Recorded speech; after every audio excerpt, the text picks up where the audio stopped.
everybody, welcome back to my YouTube channel. Today's video is on one of my favourite subjects. If any of you have been watching my videos for a while now, you'll notice that I love talking about business development. So that is the theme of today's video. I'm going to be going over some tips on how to identify clients to target. When we're looking to start doing business development, it's all well and good wanting to get started, knowing that you've got a call, email, all the different modes of business development. But actually, what we need first of all is a list of people to target. And that can be quite a confusing thing for people, especially when they're new to recruitment, to know, well, where do I get these companies from?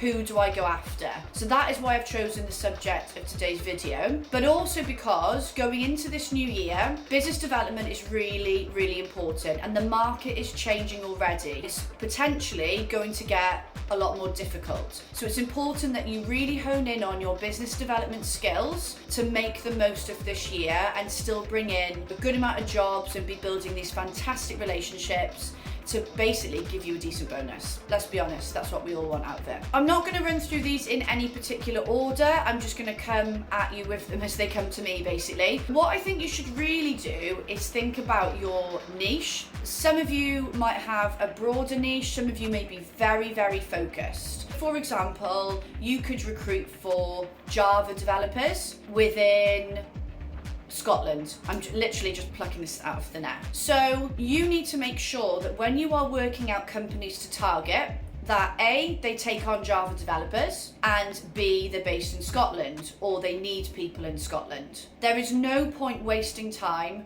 contacting tech companies if they are Python or C# or .NET instead. I know I'm being very technical here, I'm just using this as an example. You're probably wondering what the bloody hell I'm on about. If you don't do tech recruitment, these are just programming languages for software developers. But my point is, don't waste time going after irrelevant companies. One of the easiest ways to build your list of target clients and to find companies to go after is CV stripping or LinkedIn profile stripping. You can use both for it. This is something that I used to use a lot. I train people to use this as a method. It is just such an easy way to get target names, but also it ties in with the candidate work you are doing. And trust me, if you can marry your candidate and client work together, you are going to be saving so much time and be working much more efficiently as well. If you don't know what CV stripping is, essentially what you are doing is looking at a candidate's CV, looking where they've worked, the company names,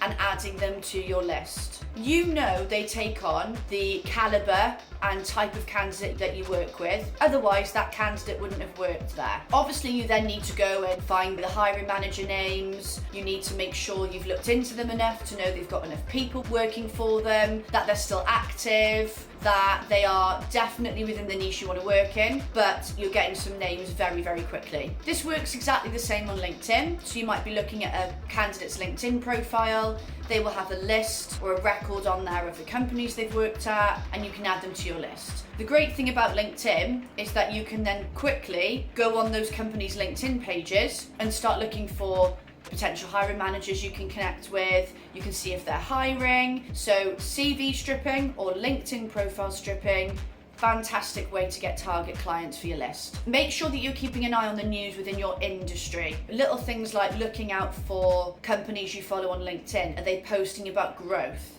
Are they posting about opening a new office? For some industries, you might have websites that you follow that are almost like BBC News for your recruitment area. So make sure you're doing that, because you might think it's a bit of a boring task, maybe, I don't know, but not only are you keeping up to date with the industry news, which helps with your BD conversations, but you're spotting areas that you can go into. One thing that I did early in my career, almost accidentally, and it worked, was look at your client base that you have at the moment, even if it's just one or two, and look at what they do. Now, they are gonna have competitors. And name dropping works brilliantly well when you're looking to bring in new clients. So think about the clients you've got and what areas they are in, and then think about what other people you can go after that fit in with that niche. People that are competitors that you can name drop. Sometimes they're even in the same geographical area. The way I did it is that one of the clients I picked up early in my recruitment career was an inkjet printing company. Random, I know. They were based in Cambridge. So I started working with them. And when I looked into their competitors to see where I could maybe take candidates from, I realised, well, hold on a minute, some of them on the same business park or even same area, I could just go after all these companies.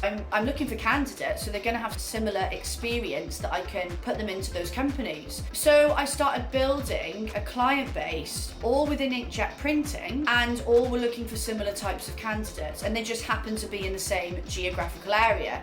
Now, it doesn't matter if they're not, but at least then you can name drop, and that really helped me. That is how I got the second inkjet company, because I name dropped the first and it got their attention. It made me stand out. So look at the trends in your clients. How can you keep up that trend? And what competitors do they have that you can potentially work with? Something I still do now and have done a lot in the past is good old Google Maps. You can type in software companies, fintech companies, manufacturing companies. If you're in hospitality, it could be restaurants. Into Google Maps, focus on a geographical area. It will show you a map of where they are, and you can click on them. You've got the company name, a link to their website. If your desk is based in a geographical area, but also if you're trying to spot trends in recruitment, it's a really, really good way to do it. Sometimes the websites are out of action. Sometimes it brings up irrelevant companies that they think match your search, but most of the time it's pretty spot on, and it's a different way to go and find clients. Think of companies so that you can go after and add to your list where you know people within the company that can potentially help you win them as a client. That is really good because often the trust is there. Think about where you know people in managerial roles as well, or positions of influence. You may have a candidate that you haven't spoken to for ages that's now a manager. You may know a few candidates in a company that you want to work with. You might have friends in a company that you want to work with that may be able to put you in touch with a manager. You have to then go and look into those companies, but if you're thinking of adding to your list and need inspo, think about where you know people. I spoke about earlier linking your client work with your candidate work, and what I'm about to tell you now is a really good way to do this.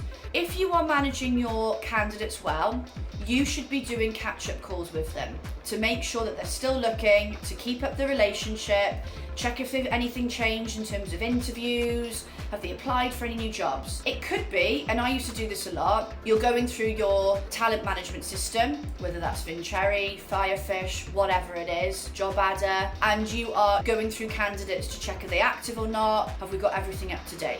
This activity is actually great for business development. When you're ringing these candidates and you're checking what's going on, or you're checking if they're still looking, you've got a CV in front of you. So you can strip that CV. Now, with CV stripping, I forgot to mention earlier, particularly good if they're a contractor, because they can have shitloads of companies on there. So little bit of a tip with CV stripping, if you're doing it purely for companies and you're not going to be ringing the candidate, get some contractors in front of you. But back to my original point, because I've gone off on a tangent. When you're ringing these people for catch-ups, remember that you can be gaining business development information. Make sure that if they are applying anywhere new, where have they applied? See if they know the hiring manager. That's another name to add to the list. So scenario one, let's say you call a candidate, oh, I'm really sorry, I'm not looking anymore. Now, some recruiters will just say, okay, thanks for the chat, put down the phone, mark them as not looking on the system, if they do their admin properly, and move on. What I want you to start doing, and which works really well, is be inquisitive. So, okay, we'll congratulate them, but find out, well, when did you get your new job? Now, if it's fairly recently, look at the company they've left, because that company is more than likely looking to replace that person, so there is a vacancy. There's one company you can add to your list. Secondly, find out where they've gone now, because you know that they take on the types of candidates that you recruit for. Okay, there might not be any roles at the moment, but who cares? You've got a company to add that you can start building a relationship with. What I would be trying to find out then is where they've left, who is their manager, what's the best way to reach them, what are their contact details, it would be great to support them in their recruitment, but also think about where they've gone. So, who's your manager going to be? What contact details do you have for them? You can make it conversational and just sound like you're nosy. You don't need to tell them it's for a business development activity. So that in itself, a candidate activity, has given you targets to go after. If you get an application come through from a brand new candidate, you have never spoken to them before, and you screen them, think, because they are a committed, active candidate. They are going to be leaving their job soon. You can add that company to your list and start targeting them now. The biggest thing I want to highlight to any of you watching this is, you don't just need to be going after live leads. Relationships take time. All these methods, all these target clients that come up, if they haven't got any jobs, they're still a top priority. Build the relationships early. So when they have a role that comes up, they know that they need to come to you. Show them early on you've got the types of people they need, the types of people they want, because when they're desperate and that person has left, you are going to be their go-to person. Start building the relationships early on. It will pay off, believe me. So those are some of my top tips for getting target clients for your list. Thank you so much for watching today's video. If you've got any comments, please leave them, or any subjects that you would like me to cover in upcoming videos. I love to hear them, so please comment below. If you are looking for some training around business development and you were a consultant in an agency, then what you might want to do is have a look on my website, because I've just put up a couple of workshops that you can purchase. There will be more to come, so keep an eye out. If you are an agency owner watching this video and you want some of your consultants to have dedicated business development training, feel free to book a chat with me or contact me via LinkedIn and we can discuss your options. I just want to say I really appreciate you watching today. Keep me posted with how you get on with building your list of clients to approach, and I will see you soon. Bye.